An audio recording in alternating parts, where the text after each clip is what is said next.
Hi, welcome back guys, this is your friend, WTFW with another fiction. What if Deku heroes in a Naruto world now? Before starting, please give this video a like and subscribe to the channel if you want more videos like this. Now let's get into the fanfic.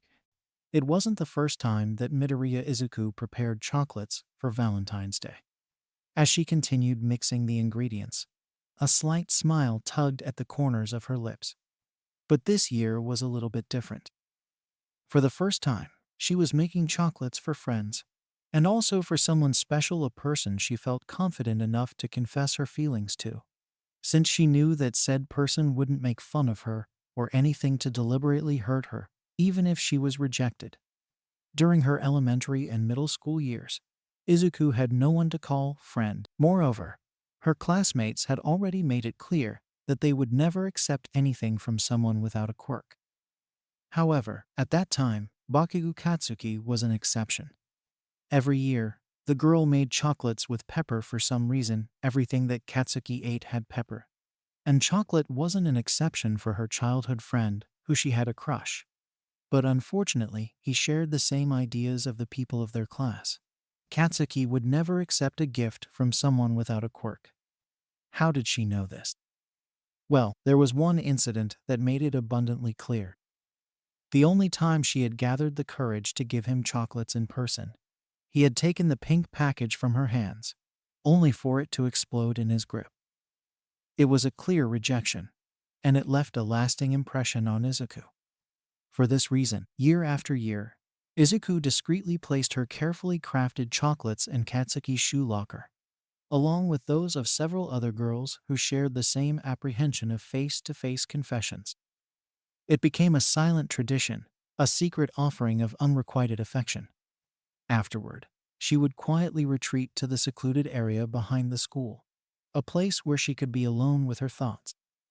There, surrounded by the serene snowfall, she savored the remaining chocolates, one by one, the bittersweet taste that mirrored her emotions.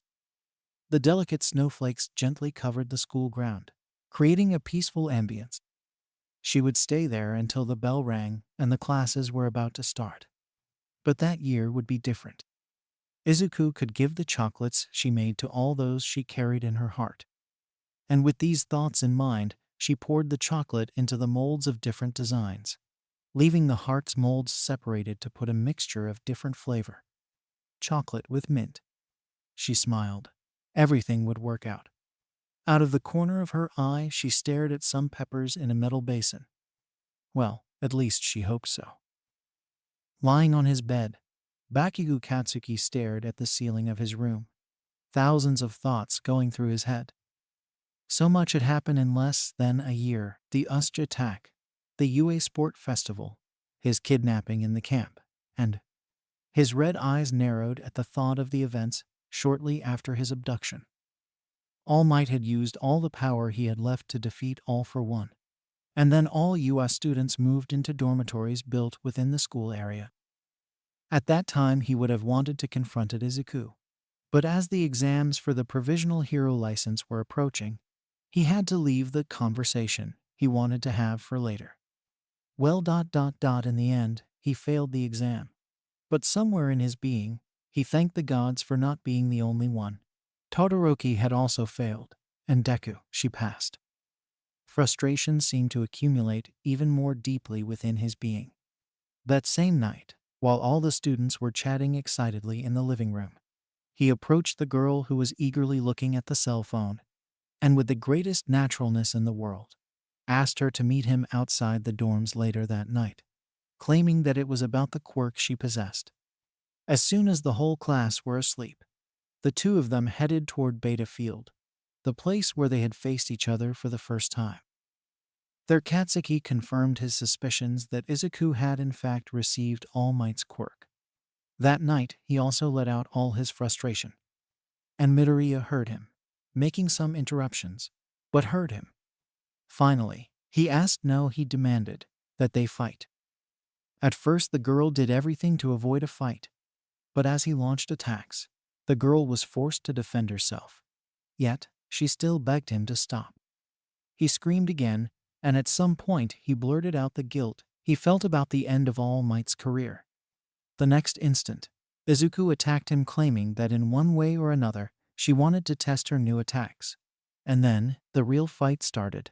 The two putting their feelings and ideals in kicks and punches, until Katsuki retaliated one of her punches and pressed her to the floor. Shortly after that, All Might appeared, and the conversation among the three was a way to put an end to that fight. To make he understand. Now, their feelings were completely delivered to each other. Katsuki closed his eyes, and a sigh escaped his lips. Of course, after that fight things had not been very fun. Aizawa-sensei was furious that they had left the dormitory unsupervised and to fight.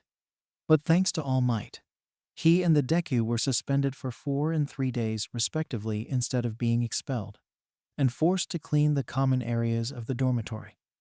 But it was from there that his relationship with Deku started to improve. As if, now he could face the girl as a real rival, instead of just seeing her as a nuisance. Of course, he still exploded, not in the literal sense with minimal things that Izuku did, and she still drew back from fear. But both knew something had changed.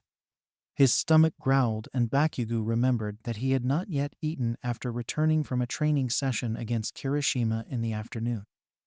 The boy got up and left his room, taking the elevator down to the living room. From there, he headed for the kitchen that for some reason was really noisy at 10 p.m.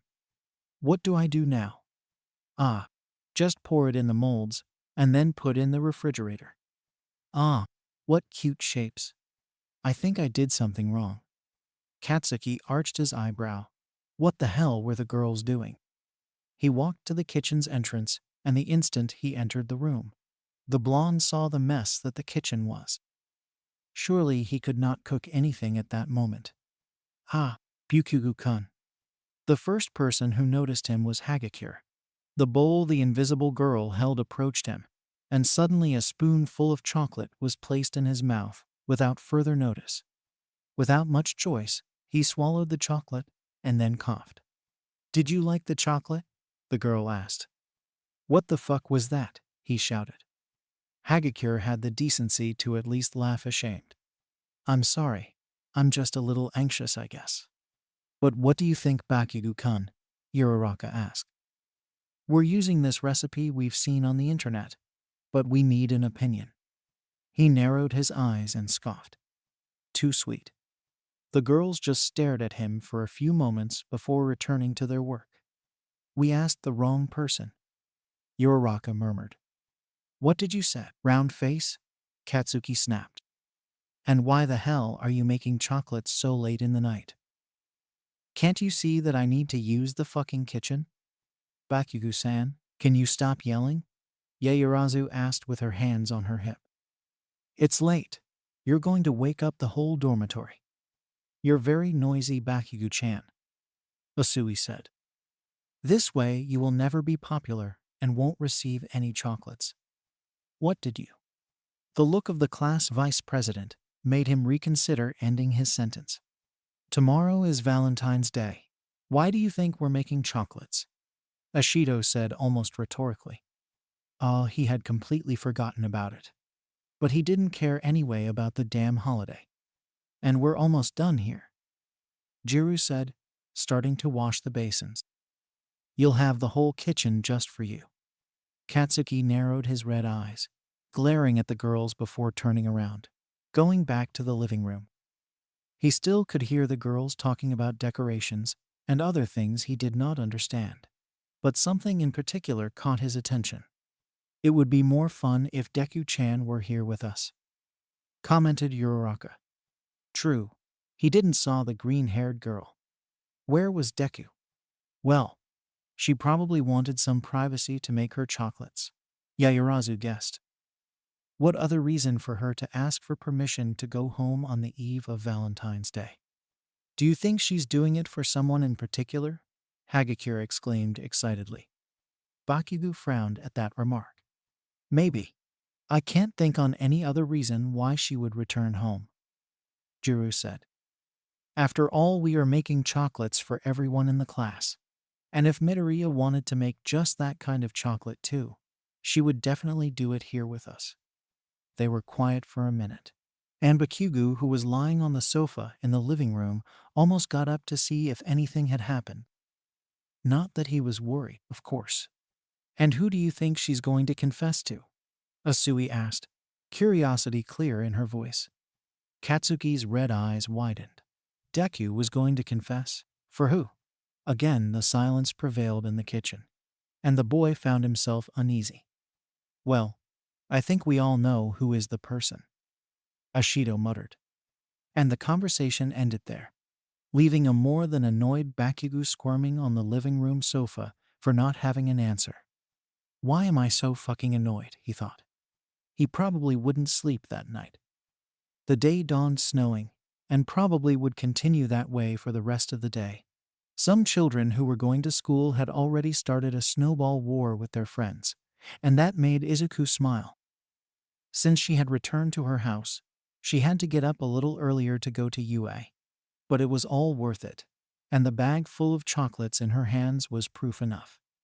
The trains were slower than usual because of the snow, which resulted in her arriving 10 minutes before the bell. But she didn't fail to notice that some people were already receiving chocolates. Some had chocolates inside their shoes lockers, while others received the sweet directly from the girls. It was no surprise when she entered her classroom and saw that all her classmates were already in there, some with chocolates in their hands talking excitedly about it. But those had probably not been received from the girls in the room, since Izuku could see the bag of chocolates beside Yaoyorozu's desk. The girl cast a glance toward the back of the room, and her green eyes met a pair of mismatched ones. Her cheeks flushed slightly, but Izuku waved to Todoroki, who gave a slight smile in return, as a way of showing that he had seen her. "Deku-chan, good morning," exclaimed a lively Uraraka, causing Midoriya to turn her attention away from the boy to pay attention to her other friend. "Good morning, Uraraka-san," replied the green-haired girl with a smile. "I thought you'd have given the chocolates by now." No, the brunette said. "We decided to give it at lunchtime. So I guess I'll do the same," she murmured before walking to her desk. "Deku-chan tilde," called Uraraka, accompanying her friend, who was putting her things on the table. "Did you make some special chocolates?" It took a few seconds for Midoriya to finally understand the question, and then her cheeks went completely red, which was enough of an answer for Ochako. "You did," the gravity hero cheered, before being interrupted by an explosion. Both girls and some other people in the classroom stared at Bakugu, who had clenched fists. "Shut up, you are loud," he shouted in his usual irritated tone. "You're the loudest one here," Uraraka said, indignant, pointing his finger at the boy's face, who played with the idea of sending an explosion on the girl's offensive finger. "You're just angry because you won't receive any chocolate from Deku-chan." Once again, the room was silent for a few moments, until a sequence of explosions came out of Bakugu's hands. "And who said I want something from the shit nerd, round face? Who wouldn't want a chocolate from Deku-chan?"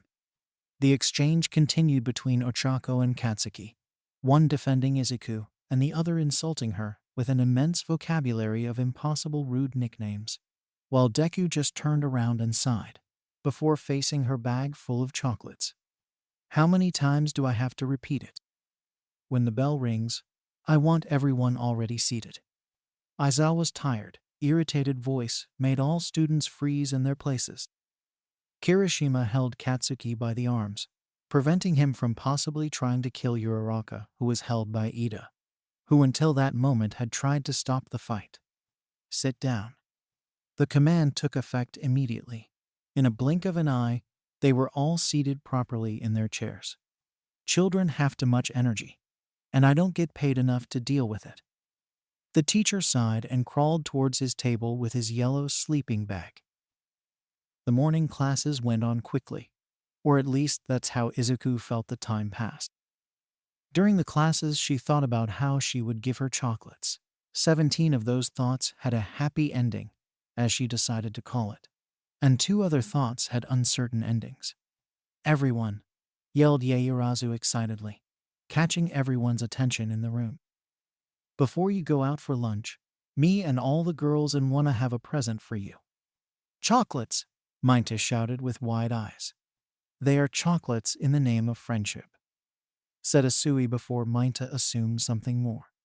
Izuku and Momo stared at Minta's shrunken and disappointed form in the chair, who started to murmuring something about knowing that they were obligatory chocolates. The girls began handing over the transparent little bags tied with pink ribbons to the boys in the room. Everyone thanked the girls, some a little more excited than others, Minta, Denki, and Siro. And with the exception of Katsuki, who accepted after much shouting, everyone was happy to have received the sweet. Ah, so I'll take the opportunity and give mine too, Izuku said, standing up. Hey?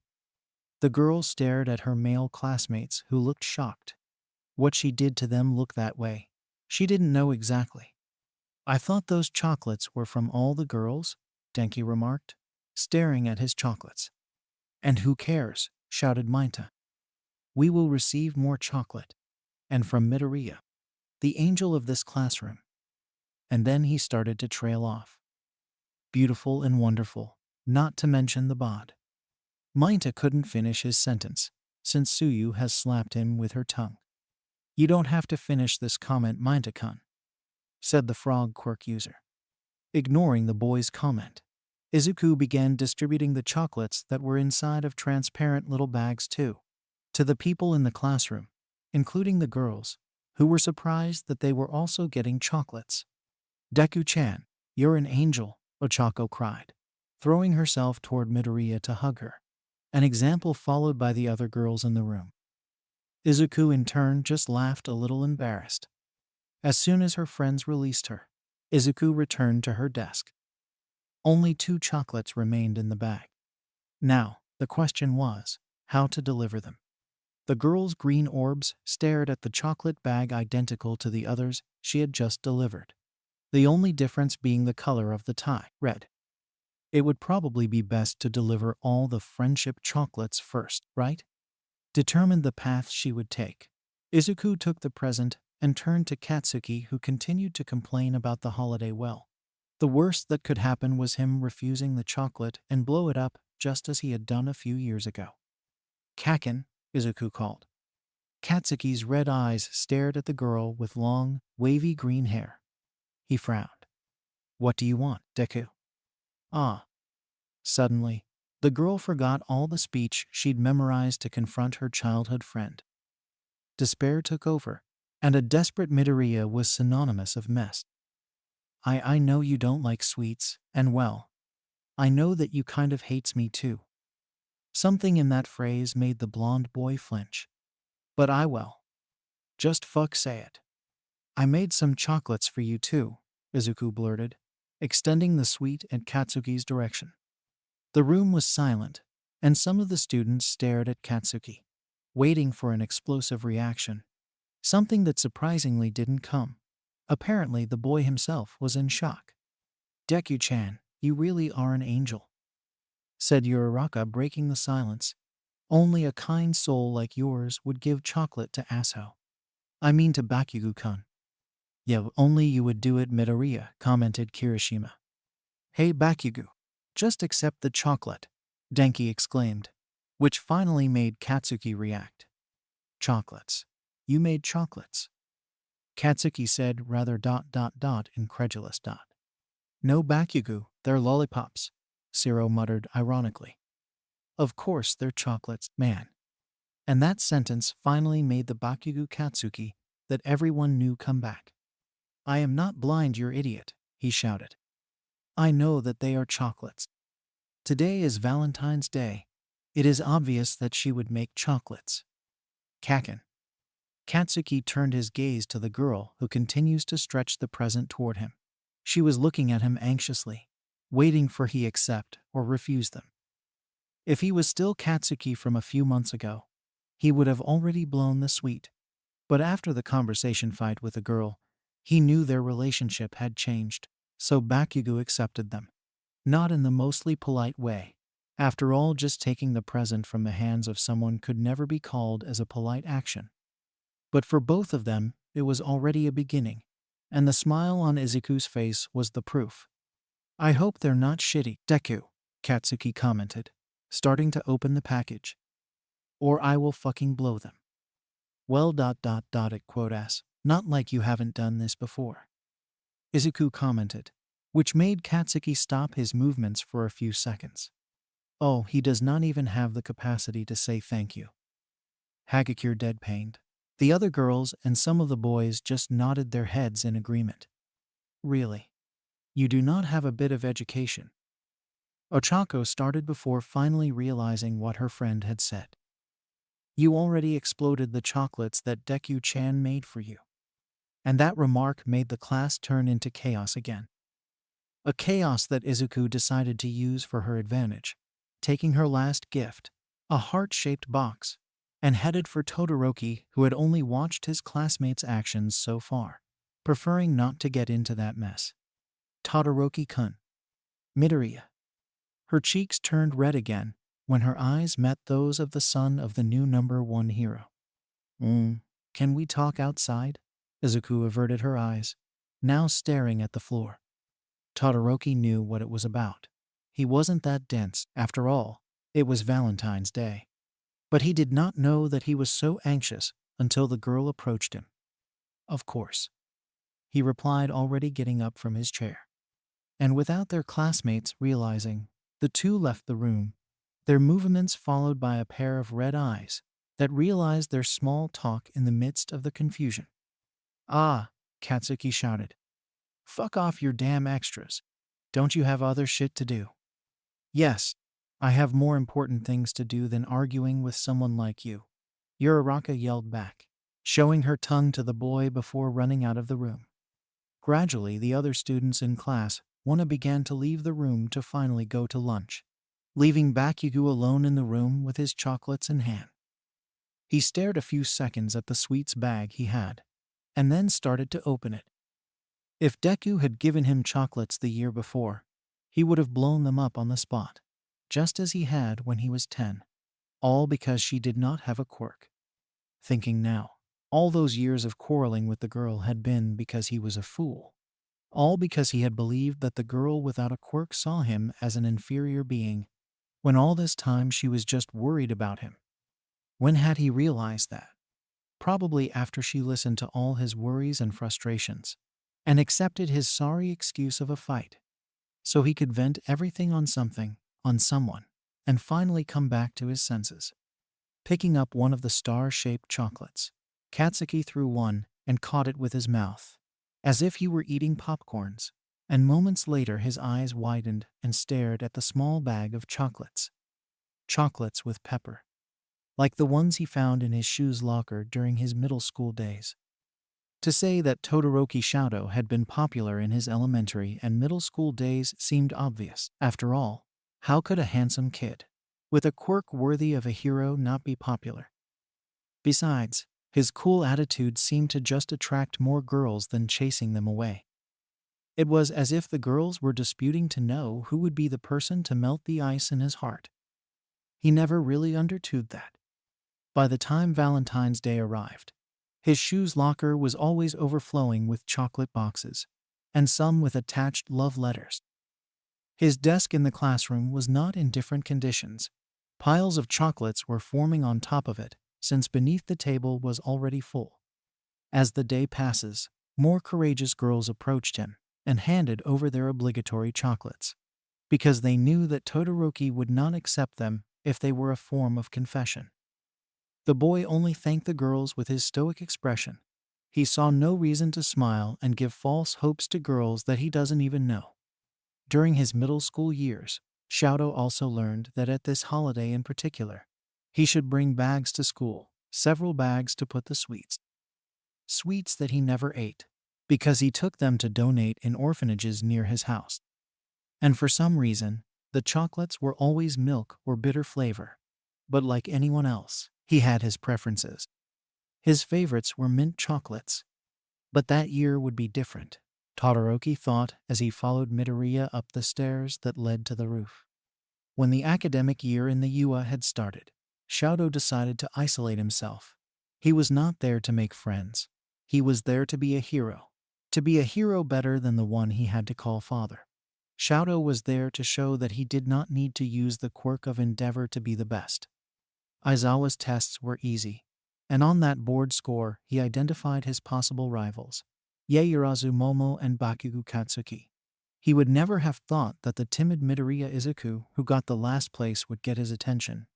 But he admitted that the girl's willpower was formidable. Who would break their own finger to prove to a teacher that he was wrong? But at the time, Shoto didn't really care. It was not like she was going to get in the way. In the double battles during All Might's class, Todoroki was taken aback again. Not that his face showed this, but the fight between Bakugo and Midoriya had left him with his nerves on the skin. The battle was intense. Neither side seemed willing to retreat, but the girl's desperate plan drove her pair to victory. But that victory cost her burns and a broken arm. And again, Shoto witnessed Midoriya's unwavering willpower as she leaped for All Might to save him from Shigaraki Tamura's attack. While he, Shoto, with Kirishima and Bakugo stood motionless before the scene. It was from then on that he began to pay attention to the girl. He had recognized both the willpower and the quirk she possessed, and for some reason she and All Might were close. Why did the number one hero have so much interest in Midoriya? It did not matter much, but now he saw her as a potential rival. A rival more dangerous than Yaoyorozu or Bakugo. And at the US Sport Festival, he made that clear to Midoriya, in front of the whole class. What an idiot I was, thought the boy, blushing slightly as he watched the girl open the door to the roof. And I still lost to her on the first test, really, an idiot. In fact, he had lost to Midoriya in the first test, and also in the second test if he considers that for an instant he used the power of his father to protect himself from her attack. At the end of the two tests, he was there asking to talk to Izuku, who had every right to snub him after the great shit he had said. But she listened to his whole story and still took seriously his declaration of war. His fight against her was not easy, he could admit it. She was a tough opponent despite the cute and timid appearance. And that battle, it was her who finally opened his eyes.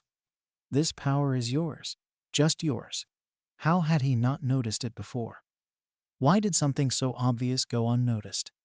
How did a person he knew for a short time unravel him in a matter of minutes? He had no idea. Until today he could not answer those questions. But the sense of relief was something he carried with him. Midoriya's words destroyed the barriers he had built without realizing it. And he smiled, something he had not done for years. And she smiled back. Despite all the wounds, she fought till the end. But she did not fight for herself. Izuku was fighting for him. And because of that, Shoto won that match. Probably that had been the most intense fight of the whole festival. The destroyed battle arena was one of the clues. But Shoto didn't care about it. His mind was now infested with thoughts about that girl, who without permission decided to meddle in his life. He wanted to get close to her, but he had no idea how, especially after everything that happened during the sports festival. He had been a real asshole.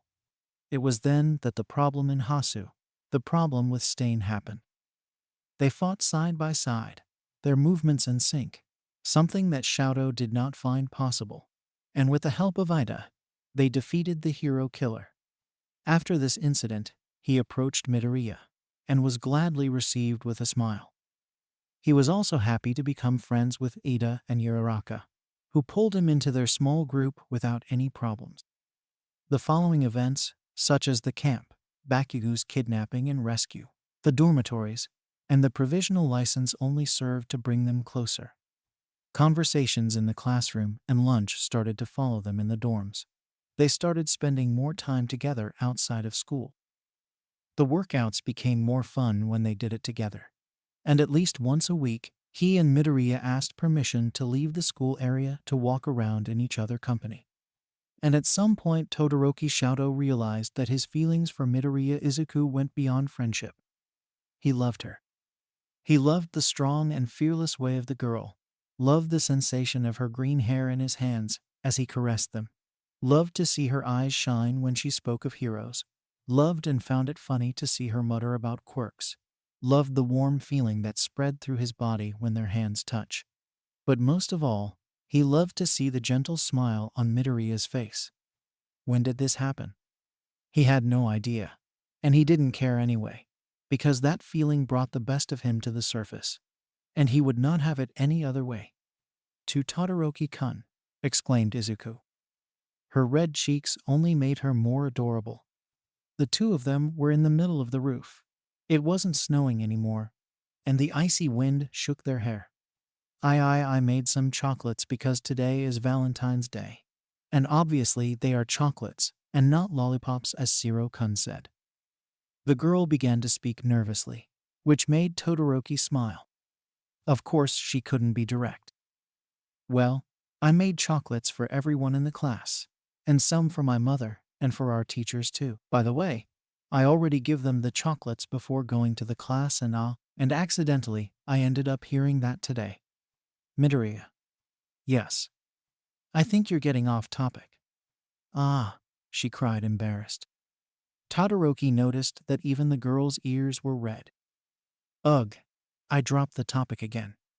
Shadow laughed lightly and stroked Izuku's hair as she raised her face to stare the boy who just smiled. Izuku couldn't help but smile back, even though she felt embarrassed. Todoroki's smile was something she had learned to cherish, because there were few moments that the boy displayed an opening. When Izuku met Todoroki Shadow, he had such a distant air that she never had the guts to approach him. Moreover, she had to deal with Katsuki's explosive attitudes, so she never thought of interacting with the ice and fire quirk user. The first time they interacted was during the Usj attack, and yet there were just a few words exchanged since they were more focused on survive. And suddenly, before the US Sport Festival started, he had declared that he considered her a rival, even with the more than visible differences of techniques. At that moment, Izuku did not know very well what to think of the situation. After all, why the hell was one of the best students in the class that she had never said a simple "good morning" decided to pick a fight with her? She, Midoriya Izuku, who had no control over One for All, and who broke some part of her body every time she used such power. Well, later that day, she found out why. Midoriya remembered thinking that Todoroki's story was worthy of a protagonist of some kind of comic. But even so, she did not agree with the reasons that made him want to be a hero. That is why she accepted the declaration of war. It was for this reason that she did her best in the fight against the boy. But most of all, she gave up her ambition to win the festival, just because she wanted to save that 15-year-old boy who was lost in so many troublesome emotions. She reached her goal. The "thank you" she heard Shadow mutter was enough to know she had made a difference. After the festival, they did not speak again. Perhaps they were a little bit awkward after so many things had been said from both sides. But the incident in Hasu came to change that. They fought side by side, their movements in harmony. She attacked, and he defended her. And with the help of Ida, they won. When they returned to class, Todoroki started to walk beside her, Ida and Uraraka. Todoroki's calm presence seemed to be what was lacking in that group. The summer camp incidents, Katsuki's kidnapping, the dorms, and the provisional license seemed to just pull them closer. She and Todoroki started spending more time together. The conversations inside the school followed them inside the dormitories. She went to the boys' room, and he also showed up in her room. The workouts seemed more fun when they made them together, and at least once a week, they left the school area for a walk. Of course, his interactions with the boy didn't go unnoticed by the other girls in her class, who began to question what were her feelings toward Todoroki. At first, she denied it. She said that they were just friends and nothing else. But after some time, Izuku realized how her heart skipped a beat with a simple touch of their hands, realized how calm she became, but not less embarrassed, as soon as the boy stroked her hair when she was worried about something, and most of all, she realized how happy she was when he smiled. She, Midoriya Izuku, had feelings for Todoroki Shadow that went far beyond friendship. She loved him, and that was the time to express them, even if they were not reciprocated. "Todoroki-kun, I made some chocolates for you," she said at last. Would you accept them? They are not friendship chocolates. Would you accept my feelings? The subjective implication of the girl's words hung in the air. She placed the heart-shaped box in front of her flushed face, blocking Shadow's line of sight. Todoroki could not contain the huge smile that came to his lips when his brain finally processed the information. He took his hand out of Midoriya's greenish hair and took the box of chocolates from her hands. "Thank you, Midoriya," he said, smiling. Izuku stared at the boy's face, his cheeks slightly red, and a smile was on his face. He began to open the package, and inside it were heart-shaped chocolates carefully placed in pink molds. Todoroki took one of the sweets and brought them to his mouth, and immediately his eyes widened. They were not milk chocolates or bitter as he always received. Those were chocolates with mint. Izuku smiled at the look of surprise on the boy's face. "They're your favorite, right?" Shadow stared at her for a moment. Midoriya really knew all his preferences. "Did you write this down in your notebook, too?" he asked, amused, then laughed at the girl's embarrassed expression.